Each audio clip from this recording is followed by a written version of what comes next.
end of an era, Ash, for both the club and I suppose for you as well. It's probably an end of an era for me, but I think Lee knocked it on the head when Brownie retired. The end of an era happened, I think, after 3 grand final. So it's the end of my career, but it makes way for some of the young kids to take over and fill the spot. Something you've been thinking about for a while? Or? Yeah, I've been thinking about it all year, but it wasn't until the last month. I've actually sat down with Leppa and over the last month and just tried to work out some stuff, and in the end of the day, it was a pretty easy decision.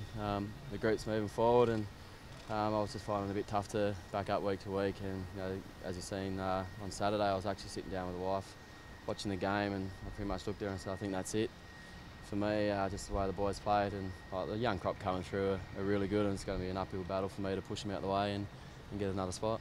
03 grand final, the obvious highlight, Ash, but also I suppose last year's win over Geelong as well. Yeah, grand final was one of the better highlights. I've got highlights all through my career.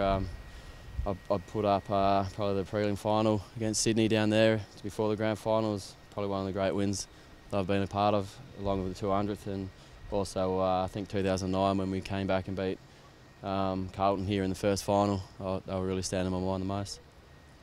A couple of months ago you were sort of keen to, roll the dice and see if you could go on. Is it just the body catching up with you, or sort of settled it for you? Probably the body catching up with me and just being overtaken. Games sped up a fair bit, and it's going to be pretty hard to knock out the Mozzie squad. As you've seen, Squizzy Taylor, Josh Green, Zorko. Then you got Crispy coming through, and then you got the big talls down forward. It's going to be hard to get a spot. So like I said, at the end of the day, me and Leppa sat down probably a month ago and had a chat, and he did everything he could to see if I could keep on going. He actually even started playing me down back in the reserves, and it just came to a point where the group's moving forward, and at the end of the day, like I said, it was an easy decision to end it this week. Does it make it any easier knowing that the club looks like it's got a really bright future? Do you feel like there's obviously all the dramas last year. Do you feel like you're now leaving the club in a pretty solid place? Yeah, the club's in a real solid place. I've been here long enough to see careers come to ends. I remember when Chris Johnson retired, and he said the same thing about a few of the young boys coming through then. So the club's in a great spot, and they'll be making finals, and pretty soon I'll be sitting at home watching them, I suppose. What was your message to them, Ash? I guess you must have spoken to the players. Yeah, it wasn't very serious retirement speech. There was a few laughs. I thought I'd do it today because I think on Monday they've got the skin fold test, so it saves Matty Haas bringing the barbecue tongs. So I thought I'd knock it out the way now. Did it take any time to reflect, or do you think it's more you'll reflect on the journey and everything once it's all done? Probably reflect Sunday night as soon as it's over. I've got a few family coming over, my brothers, so it'd be nice to finally be able to sit down with them and have a beer and not have to worry about rocking up to recovery next morning. So it would be good. I'll just look back on all my career, and I'll be happy with the way it went, and I don't regret anything. Leppa, what's Ash's legacy in his 14 years at the club?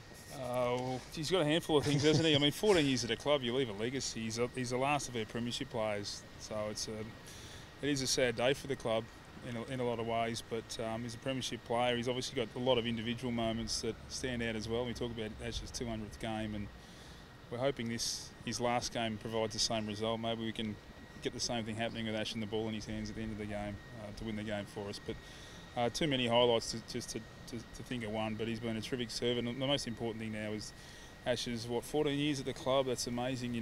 Resisted also again another boy that resisted the temptation to go home, to stick out at this football club, and it's given the club a lot. So we thank him for that.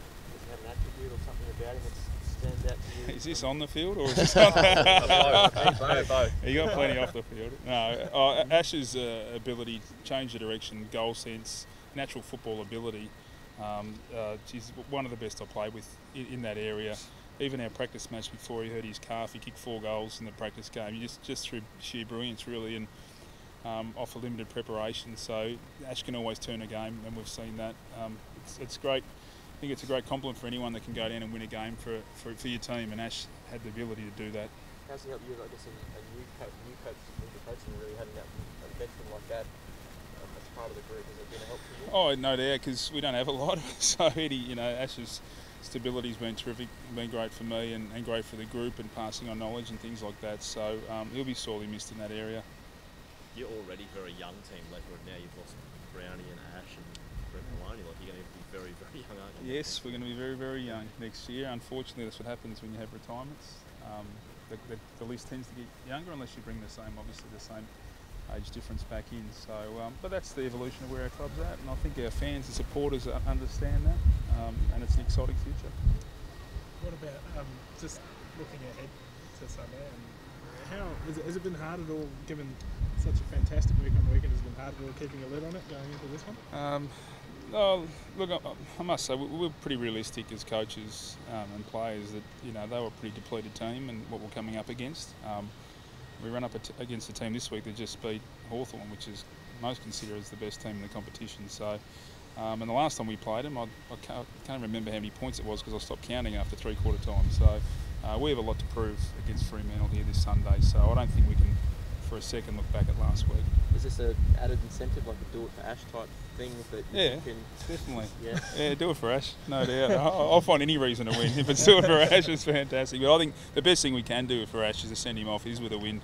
Obviously they've got a couple of gun mids out, as we know, so that'll help us our cause. But there's still 18 players each out there, so we have to get the job done. So let's hope we can do it for the old fella.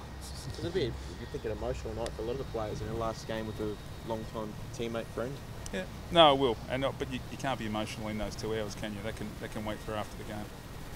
And Ash, we see the family there. Does the young fella like AFL? What are the chances of seeing him in a long jersey? He loves AFL. Try getting into bed before 7:30. He's always running around with a footy. So I'll leave it up to him whether he wants to play footy or not. I won't look after the old man. I won't give him too many tips because not the greatest role model to have a look at. But I'll put some golf clubs in his hands or something else. See what he wants to do. And just on that Geelong game last year, what are your memories of that? Looking back on it now. Pretty much just the last quarter. It wasn't just me. It was Brett Maloney. Daniel Merritt down here took the mark that pretty much saved the game for us, and Blackie just hitting that kick inside, and then Jed, and everything just fell into place, which was nice to having your 200th game, and pretty much it was a blur after that. We carried on like idiots, but it was a good win for the club. Were you thinking at all when you were going back to take that shot? Were you thinking at all about the actual story, I guess, that was going on, or were you just thinking about kicking the goal? I was just thinking about kicking the goal. I've said it plenty of times. It's just about going back and going through the routine that you normally do at training and in games. So there was a little bit of pressure, but if I had kicked the point, it would have been enjoyable. Probably would have got 2 points. A little bit disappointed, but like I keep saying, the ball didn't come off the foot that pretty, but like I said, everything aligned and just snuck in. Will that goal get longer and longer as the years go by? Will it be 80 metres soon? The goal that gets longer and longer, I think, will be the goal against Sydney in the final. They say it was just before the centre square line, but I would say it was a bit further back. I'll leave that one up as much as I can. Do you think you'll keep playing, Ash? Like you've mentioned previously, you might like to play with your brothers at some stage or something like that. Do you think you'll play? Darryl White's still playing. I think he's close to being 60, so I'll get back and have a run around with my brothers at some stage. And you never know. I just love playing footy, so wherever I can kick the footy around for a bit of fun, be good.